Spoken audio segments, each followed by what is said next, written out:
নমস্কার সবাইকে, আশা করি আপনারা সকলে খুব ভালো আছেন। মিষ্টির আরও একটি নতুন গল্পে সবাইকে স্বাগতম। এই দিনটা হচ্ছে 15ই ডিসেম্বর 2024। অবাক হননি আপনারা, আমি জানি, কারণ আমি তো লেট, সেটা আপনারা এতদিনে জেনেই গেছেন। যাই হোক, এই দিনটা হচ্ছে আমার জীবনের প্রথম আইবুড়ো ভাত আমার মদনপুরে মাসির কাছে খাওয়া। আসলে কি বলুন তো, ডিউটির কারণে তো আমি সব সময় সব জায়গায় যেয়ে উঠতে পারি না, ওই কারণেই এত আগ থেকে শুরু করেছিলাম। এই দিন রেডি হয়ে সকালবেলা চলে গিয়েছিলাম মাসির বাড়ি। আমি আর মা দুজনেই গিয়েছিলাম। এই যে মাসি আমার জন্য এত কিছু আয়োজন করেছিল নিজের হাতে।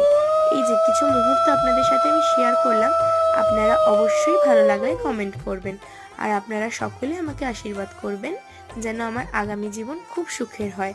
আমার ভিডিও ভালো লাগলে অবশ্যই সাবস্ক্রাইব করবেন, কারণ এরপর থেকে আরও অনেক ভিডিওই আসতে চলেছে।